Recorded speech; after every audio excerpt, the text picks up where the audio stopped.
నేను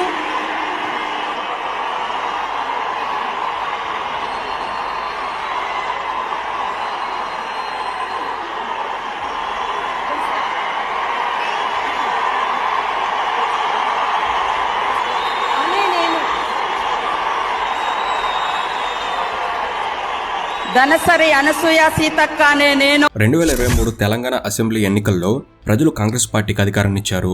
డిసెంబర్ 7న ముఖ్యమంత్రి రేవంత్ రెడ్డితో పాటు 11 మంది ఎమ్మెల్యేలు మంత్రులుగా ప్రమాణ స్వీకారం చేశారు. హైదరాబాద్ ఎల్బీ స్టేడియంలో కాంగ్రెస్ పార్టీ ముఖ్య నేతలు, లక్షలాది మంది కాంగ్రెస్ పార్టీ కార్యకర్తల సమక్షంలో గవర్నర్ అధ్యక్షతన అట్టహాసంగా జరిగిన ఆ కార్యక్రమంలో సీఎంగా రేవంత్ చేసిన ప్రమాణ స్వీకారానికన్నా ఎక్కువ స్పందన ఒక మహిళా ఎమ్మెల్యే ప్రమాణ స్వీకారం చేస్తున్న సందర్భంగా వచ్చింది. ఆ కార్యక్రమం 2 తెలుగు రాష్ట్రాల్లో అన్ని ఛానళ్లలో ప్రత్యేక ప్రసారం అయ్యింది. ఆ కార్యక్రమాన్ని ప్రత్యక్షంగా చూస్తున్న ప్రతి ఒక్కరిని ఆ సంఘటన ఆశ్చర్యానికి గురిచేసింది. స్వయంగా గవర్నర్ అనే నేను అని చెప్పి ప్రమాణం చేయమని 3 సార్లు చెప్పినా కూడా స్టేడియంలో ఉన్న కార్యకర్తల కేరింతలు, కరతల ధ్వనుల శబ్దానికి ఆ ఎమ్మెల్యేకు ప్రమాణ స్వీకారం చేయడం చాలా కష్టమైంది.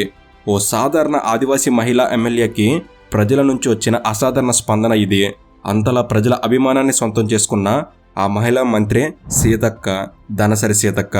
నాడు గిరిజన తండా నుంచి అడవులకు వెళ్లి నక్సలైట్లుగా మారి తుపాకీ పట్టి నేడు తెలంగాణ ప్రభుత్వంలో మంత్రిగా పనిచేసే స్థాయికి ఎదిగిన ఆదివాసీ ఆడబిడ్డ, తెలంగాణ ముద్దుబిడ్డ సీతక్క.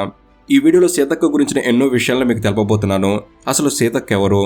చదువును వదిలే చిన్నతనంలోనే ఎందుకు నక్సలైట్గా మారాల్సి వచ్చింది? నక్సలైట్ ఉద్యమాన్ని వదిలి రాజకీయాల్లోకి ఎలా వచ్చారు? రాజకీయాల్లో ఆమె సాధించిన విజయాలేంటి? ఇంతలా ప్రజలు అభిమానించడానికి కారణం ఏంటి? రాష్ట్ర వ్యాప్తంగా ప్రజల్లో ఒక గిరిజన మహిళకు ఇంత క్రేజ్ ఎలా వచ్చింది? ఇలాంటి ఎన్నో ఆసక్తికరమైన విషయాలని ఈ వీడియోలో మీకు తెలియజేస్తాను. వీడియో అనేది చాలా ఇన్ఫర్మేటివ్గా ఉంటుంది, సో మిస్ కాకండి. అండ్ ఇలాంటి మరెన్నో ఇన్ఫర్మేటివ్ వీడియోస్ని మీ కొరకు తెచ్చేందుకు మీ సపోర్ట్గా ఈ వీడియోకి జస్ట్ లైక్ చేయండి చాలు. అండ్ మీ అందరికీ ఒక ప్రశ్న, ప్రస్తుతం గెలిచిన తెలంగాణ రాజకీయ నాయకుల్లో మీకు నచ్చిన రాజకీయ నాయకులు ఎవరు? తప్పకుండా వారి పేరుని కామెంట్ చేయండి. సో ఇక లేట్ చేయకుండా let's get into the video.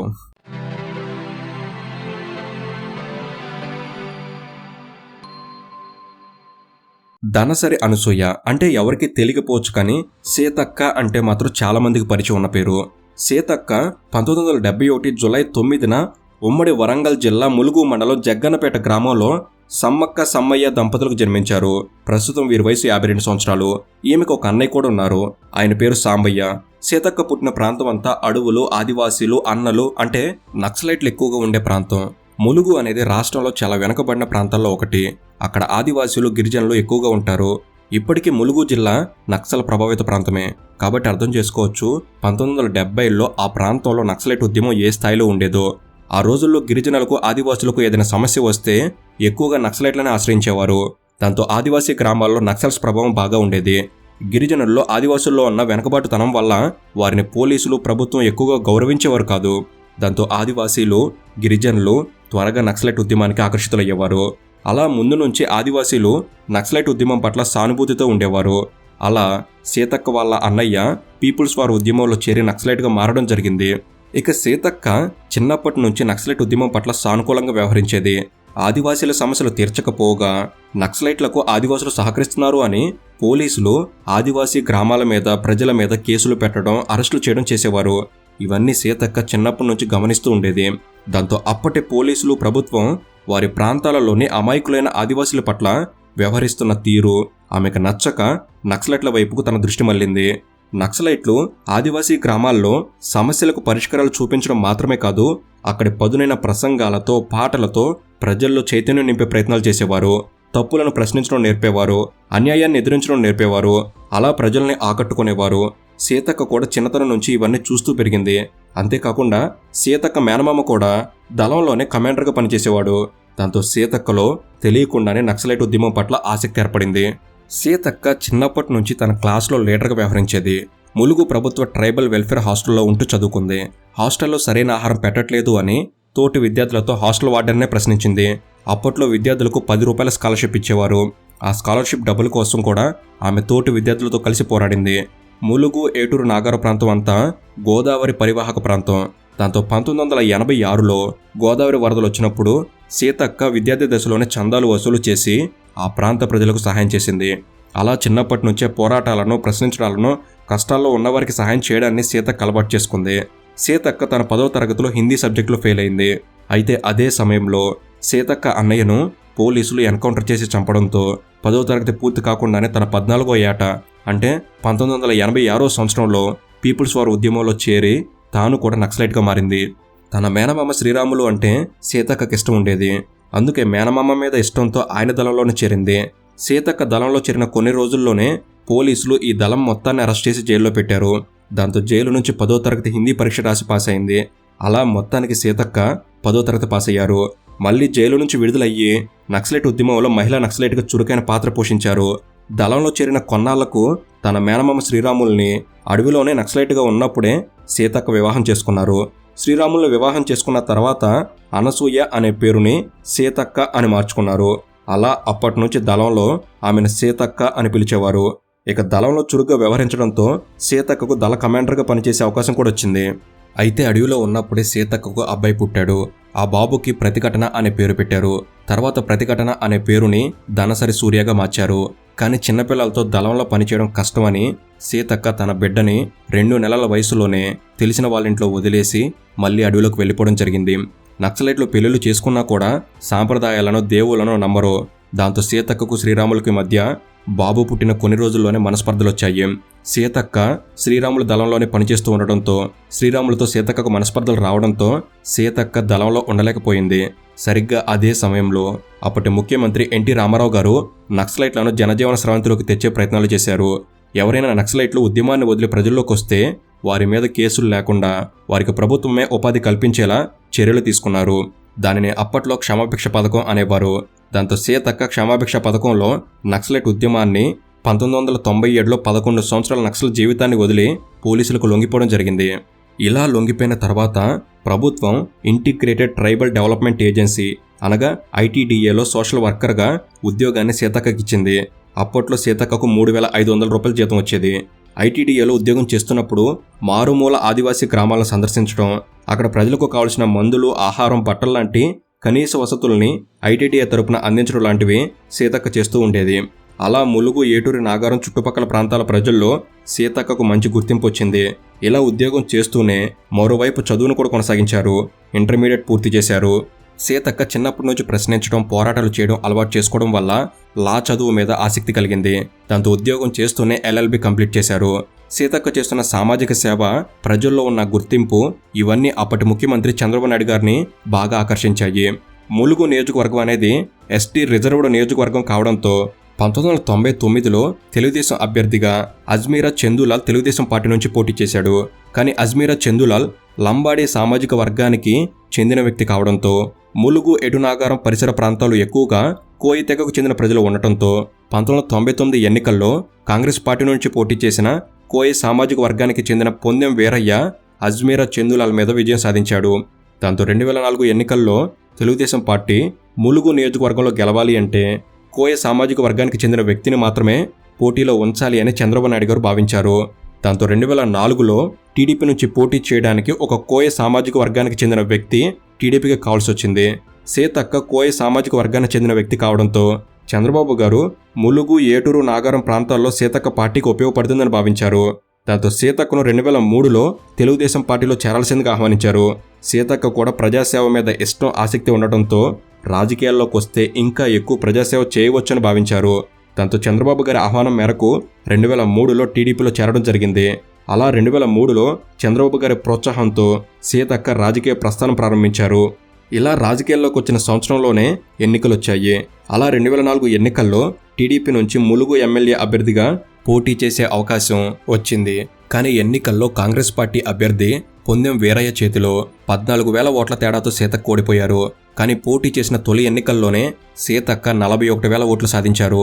2004 ఎన్నికల్లో సీతక్క ఓడిపోయినా కూడా ఎప్పుడూ ప్రజాసేవను మర్చిపోలేదు. నిత్యం ప్రజల్లో ఉంటూ వారి సమస్యల్ని తీరుస్తూ ప్రజల్లో ఇంకా ఎక్కువ గుర్తింపు తెచ్చుకునే ప్రయత్నం చేశారు. ఇక 2009 ఎన్నికల్లో సీతక్క మళ్లీ టీడీపీ నుంచి పోటీ చేసి తనని 2004 ఎన్నికల్లో ఓడించిన పొందెం వీరయ్య మీద 18,000 ఓట్ల మెజారిటీతో గెలిచి మొదటిసారి ఎమ్మెల్యే అయ్యారు. కానీ ఆ ఎన్నికల్లో సీతక్క గెలిచినా కూడా టీడీపీ పార్టీకి అధికారానికి కావాల్సిన సీట్లు రాలేదు. దాంతో సీతక్క ప్రతిపక్ష పార్టీ ఎమ్మెల్యేగా ఆదివాసులు, గిరిజన సమస్యల్ని గట్టిగా అసెంబ్లీ సాక్షిగా ప్రస్తావించి చాలామంది దృష్టిని ఆకర్షించారు. ఇదే 2009లో రేవంత్ రెడ్డి మరియు సీతక్క ఇద్దరూ ఒకేసారి ఎమ్మెల్యేలు అయ్యారు. 2009లో తొలిసారి ఎమ్మెల్యేలుగా గెలిచిన వారిలో సీతక్క మరియు రేవంత్ రెడ్డి ఈ ఇద్దరు పోటీ పడి ప్రభుత్వాన్ని విమర్శించేవారు. సమస్యలు లేవనెత్తడంలో ఈ ఇద్దరు నాయకులు ముందుండేవారు. సీతక్క రేవంత్ రెడ్డి లాగా దూకుడుగా వ్యవహరించకపోయినా ఆమె మాట్లాడే తీరు ప్రభుత్వాన్ని, ప్రజల్ని ఆలోచింపజేసేది. సీతక్క ఆదివాసీల సమస్యలు, ముఖ్యంగా ములుగు లాంటి వెనకబడిన ప్రాంతానికి సంబంధించిన సమస్యలు స్పష్టంగా అర్థమయ్యేలా ప్రభుత్వం దృష్టికి తీసుకెళ్లారు. ఇక సీతక్క 2009 ఎన్నికల్లో గెలిచిన తర్వాత 2009 నుంచి 2014 వరకు తెలంగాణ ఉద్యమం ఉధృతంగా నడిచింది. అంతేకాకుండా ఆ సమయంలో అధికారంలో ఉన్న కాంగ్రెస్ పార్టీ సీతక్క నియోజకవర్గం ములుగుకు ఎక్కువగా నిధులు కేటాయించలేదు. దాంతో వెనకబడిన ప్రాంతమైన ములుగును అనుకున్న విధంగా సీతక్క అభివృద్ధి చేయలేకపోయింది. అంతేకాకుండా ములుగు నియోజకవర్గంలో 2009 వరకు ప్రధానమైన పోటీ కాంగ్రెస్ మరియు టీడీపీ పార్టీల మధ్య ఉండేది. కానీ 2014లో రాష్ట్రం విడిపోయిన తర్వాత టీఆర్ఎస్ పార్టీ అన్ని నియోజకవర్గాల్లో పోటీ చేసింది. గతంలో టీడీపీ నుంచి పోటీ చేసిన అజ్మీరా చందులాల్ టీఆర్ఎస్లో చేరి టీఆర్ఎస్ తరపున 2014 ఎన్నికల్లో ములుగులో పోటీ చేశారు. దాంతో అప్పటి వరకు కాంగ్రెస్ మరియు టీడీపీ మధ్య ఉన్న పోటీ కాస్త కాంగ్రెస్, టీడీపీ, టీఆర్ఎస్ అనే 3 పార్టీల మధ్య పోటీగా మారింది. ఇలా 3 ప్రధాన పార్టీలు పోటీలో ఉండటంతో 2014లో ములుగు నియోజకవర్గంలో ఓట్ల చీలిక జరిగి సీతక్క ఓడిపోవడం జరిగింది. ఈ 2014 ఎన్నికల్లో సీతక్కకు 39,441 ఓట్లు వచ్చాయి. ఇక 2014 ఎన్నికల్లో ఓడిపోయినా కూడా సీతక్క రాజకీయాలకు దూరంగా ఉండలేదు. పదవి లేకపోయినా ప్రజల్లో ఉండేది. రాజకీయాల్లో, పార్టీ కార్యక్రమాల్లో చురుగ్గా పాల్గొనేది. అయితే 2014 ఎన్నికల తర్వాత టీడీపీ పార్టీలో గెలిచిన అభ్యర్థుల్ని టీఆర్ఎస్ పార్టీ చేర్చుకోవడంతో టీడీపీ పార్టీ బాగా బలహీనపడింది. అయినా సీతక్క మాత్రం టీడీపీ పార్టీతోనే కొనసాగింది. అయితే సీతక్క మాజీ ఎమ్మెల్యే అయినప్పటికీ అప్పటి తెలంగాణ తెలుగుదేశం అధ్యక్షుడు రేవంత్ రెడ్డికి సన్నిహితంగా ఉండేది. అన్న అని సంబోధిస్తూ ప్రతి రాఖీ పండుగకు రేవంత్ రెడ్డికి సీతక్క రాఖీ కట్టేది. రేవంత్ రెడ్డికి మాత్రమే కాదు, టీడీపీ జాతీయ అధ్యక్షుడు చంద్రబాబు నాయుడు గారికి కూడా చాలా సన్నిహితంగా ఉంటూ ప్రతి సంవత్సరం రాఖీ పండుగ రోజున చంద్రబాబుకి కూడా రాఖీ కట్టేవారు. ఇక 2017 ఏప్రిల్లో సీతక్క కొడుకు సూర్య వివాహం వరంగల్లో ఘనంగా జరిగింది. అయితే అప్పటికి సీతక్క కేవలం ఒక మాజీ ఎమ్మెల్యే మాత్రమే. కానీ చంద్రబాబు గారు ఆ సమయానికి ఆంధ్రప్రదేశ్ రాష్ట్రానికి ముఖ్యమంత్రి. అయినా కూడా సీతక్క కొడుకు వివాహానికి ముఖ్యమంత్రి హోదాలో చంద్రబాబు గారు అన్ని పనులు పక్కన పెట్టి మరీ అమరావతి నుంచి వరంగల్ వరకు ప్రయాణించి ఆ పెళ్లికి హాజరయ్యారు. అంటే అర్థం చేసుకోవచ్చు అప్పట్లో టీడీపీలో సీతక్కకు ఎంత గౌరవం ఉండేదో అని. ఇక 2018 సంవత్సరం వచ్చేసరికి తెలంగాణలో టీడీపీ పార్టీ బాగా బలహీనపడింది. గెలిచిన అందరూ ఎమ్మెల్యేలు అధికార టీఆర్ఎస్లోకి వెళ్ళిపోయారు. ఆఖరికి రేవంత్ రెడ్డి ఒక్కడే ఒంటరిగా మిగిలాడు. దాంతో రేవంత్ రెడ్డి కూడా తన రాజకీయ భవిష్యత్ గురించి ఆలోచించి 2018లో కాంగ్రెస్ పార్టీలో చేరాడు. అయితే అప్పటికే రేవంత్ రెడ్డి ఓటుకు నోటు కేసులో అరెస్ట్ అయ్యి జైలుకు వెళ్లడం అందరికీ తెలిసిన విషయమే. అయినా కూడా సీతక్క రేవంత్ రెడ్డి వెంటే ఉన్నారు. రేవంత్ రెడ్డి ఎంత హుందాగా టీడీపీ నుంచి బయటకు వచ్చి కాంగ్రెస్ పార్టీలో చేరాడో సీతక్క కూడా అదే విధంగా రేవంత్ రెడ్డి అడుగుజాడల్లో రేవంత్ రెడ్డితో పాటే హుందాగా టీడీపీ నుంచి కాంగ్రెస్ పార్టీలో చేరడం జరిగింది. కాంగ్రెస్లో చేరినా కూడా తనను రాజకీయంగా ప్రోత్సహించిన టీడీపీని ఎప్పుడు విమర్శించలేదు. పైగా టీడీపీ పట్ల, చంద్రబాబు పట్ల చాలా మర్యాదగా వ్యవహరిస్తుంది సీతక్క. ఇక 2018 అసెంబ్లీ ఎన్నికల్లో కాంగ్రెస్ పార్టీ నుంచి పోటీ చేశారు. అయితే గతంలో కాంగ్రెస్ నుంచి ములుగులో పోటీ చేస్తున్న మాజీ ఎమ్మెల్యే సీతక్క కన్నా ఎక్కువ రాజకీయ అనుభవం ఉన్న పొందే వీరయ్యను కాంగ్రెస్ పార్టీ ములుగు నుంచి భద్రాచలం నియోజకవర్గంలో పోటీ చేయించింది. అంటే కాంగ్రెస్ పార్టీలో సీతక్క చేరిన కొద్ది రోజుల్లోనే ఆ పార్టీ సీతక్క కోసం సీనియర్ నాయకుణ్ణి వేరే నియోజకవర్గానికి పంపి సీతక్కకు లైన్ క్లియర్ చేసింది.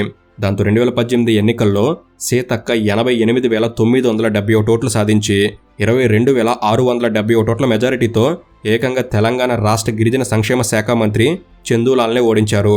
దాంతో సీతక్క 2018లో రెండోసారి ఎమ్మెల్యే అయ్యారు. ఇక 2018లో సీతక్క కాంగ్రెస్ పార్టీ నుంచి గెలిచినా కూడా రాష్ట్రంలో కాంగ్రెస్ పార్టీ అధికారంలోకి రాలేదు. దాంతో సీతక్క రెండోసారి ఎమ్మెల్యే అయినప్పుడు కూడా ప్రతిపక్షానికి పరిమితం అవ్వాల్సి వచ్చింది. ఆ ఎన్నికల్లో కాంగ్రెస్ పార్టీ కేవలం 19 స్థానాల్లో మాత్రమే విజయం సాధించింది. కానీ కొన్ని రోజులకే పీసీసీ ప్రెసిడెంట్ ఉత్తమ్ కుమార్ రెడ్డి ఎంపీగా గెలిచి ఎమ్మెల్యే పదవికి రాజీనామా చేయడం వల్ల 18 మంది ఎమ్మెల్యేలు మాత్రమే మిగిలారు. ఈ 18 మంది ఎమ్మెల్యేలలో 12 మంది ఎమ్మెల్యేలు టీఆర్ఎస్లో చేరడం జరిగింది. అలా కేవలం 6 ఎమ్మెల్యేలు మాత్రమే మిగిలారు. అలా ఆఖరి వరకు పార్టీ మారకుండా కాంగ్రెస్ పార్టీలో మిగిలిన 6 ఎమ్మెల్యేలలో సీతక్క ఒకరు. 2018 ఎన్నికల్లో సీతక్క రెండోసారి ఎమ్మెల్యే అయ్యారు. కానీ సీతక్క ఎవరి వెంట కాంగ్రెస్ పార్టీలో చేరారో అదే రేవంత్ రెడ్డి గారు 2018 అసెంబ్లీ ఎన్నికల్లో గెలవలేకపోయారు. దాంతో రేవంత్ రెడ్డి అసెంబ్లీలో లేకపోయినా కూడా తెలంగాణ అసెంబ్లీలో గట్టిగానే తన గళం వినిపించారు సీతక్క. కాంగ్రెస్ పార్టీ సీతక్కను తెలంగాణ రాష్ట్ర మహిళా కాంగ్రెస్ అధ్యక్షురాలుగా నియమించింది. అయితే సీతక్కకు ముందు నుంచి అండగా ఉంటూ వస్తున్న రేవంత్ రెడ్డి ఎంపీగా గెలిచి పీసీసీ ప్రెసిడెంట్ అవ్వడం సీతక్కకు కలిసొచ్చింది. సీతక్క పార్టీలో చేరిన కొన్ని రోజుల్లోనే కాంగ్రెస్ అధిష్టానం దృష్టిలో మంచి అభిప్రాయం ఏర్పడింది. దాంతో సీతక్కను ఆల్ ఇండియా మహిళా కాంగ్రెస్ జనరల్ సెక్రటరీగా, ఛత్తీస్గఢ్ మహిళా కాంగ్రెస్ ఇన్ఛార్జిగా కాంగ్రెస్ పార్టీ నియమించింది. అయితే 2018లో గెలిచిన తర్వాత సీతక్క ప్రభుత్వం నుంచి చాలా అవమానాలు ఎదుర్కొంది. సీతక్కకు రాష్ట్ర వ్యాప్తంగా ఉన్న ఆదరణ, గిరిజనుల్లో ఉన్న గుర్తింపు వల్ల అప్పట్లో అధికార టీఆర్ఎస్ పార్టీ సీతక్కను కాంగ్రెస్ పార్టీ నుంచి టీఆర్ఎస్లో చేరాల్సిందిగా ఒత్తిడి తెచ్చింది. కానీ సీతక్క మాత్రం అంగీకరించలేదు. నిజానికి అప్పటి అధికార టీఆర్ఎస్ పార్టీ కేవలం సీతక్కకున్న ఆదరణ మాత్రమే గుర్తించలేదు. సీతక్క రేవంత్ రెడ్డికి చాలా సన్నిహితురాలు కావడంతో, రేవంత్ రెడ్డి పీసీసీ ప్రెసిడెంట్ కావడంతో సీతక్కను టీఆర్ఎస్ పార్టీలో చేర్చుకుంటే రేవంత్ రెడ్డిని నైతికంగా దెబ్బతీసినట్టు అవుతుందని అధికార పార్టీ భావించింది. అదే జరిగి ఉంటే కాంగ్రెస్ పార్టీలో కూడా రేవంత్ రెడ్డికి కాస్త భంగపాటు జరుగుండేది. కాబట్టి అధికార టీఆర్ఎస్ పార్టీ సీతక్క కోసం చాలా ప్రయత్నాలు చేసింది. కానీ సీతక్క మాత్రం అధికార పార్టీ ప్రలోభాలకు లొంగకుండా కాంగ్రెస్ పార్టీలను కొనసాగింది. అయితే 2020 మార్చిలో కరోనా లాక్డౌన్ సమయంలో సీతక్క చేసిన సేవ 2 తెలుగు రాష్ట్రాల్లో అందరూ ఎమ్మెల్యేలకు ఆదర్శంగా నిలిచింది. కరోనా కష్టకాలంలో లాక్డౌన్ పేరుతో ఎమ్మెల్యేలందరూ ఇళ్లకే పరిమితమైతే సీతక్క మాత్రం అడవిలో ఉండే గిరిజన ప్రాంతాల్లో కొండలు, గుట్టలు, వాగులు, రాళ్లు లెక్క చేయకుండా ట్రాక్టర్లు, ఎడ్లబండ్ల మీద తిరుగుతూ తెలిసిన వారి దగ్గర సేకరించిన డబ్బుతో నిత్యావసర వస్తువులు అందించింది. సీతక్క ఆ నిత్యావసర సరుకుల్ని స్వయంగా తన నెత్తిన పెట్టుకుని మోసుకెళ్లి ఆదివాసులకు సాయం చేసింది. ఆ సమయంలో సీతక్క పడిన కష్టాన్ని 2 తెలుగు రాష్ట్రాల ప్రజలు గమనించారు. సీతక్క ఎంత కష్టపడుతున్నా కూడా ప్రభుత్వం మాత్రం స్పందించలేదు. సీతక్క కూడా ప్రభుత్వ సహాయం కోసం ఎదురు చూడకుండా తన వంతు సహాయం గిరిజనులకి, ఆదివాసులకు అందించింది.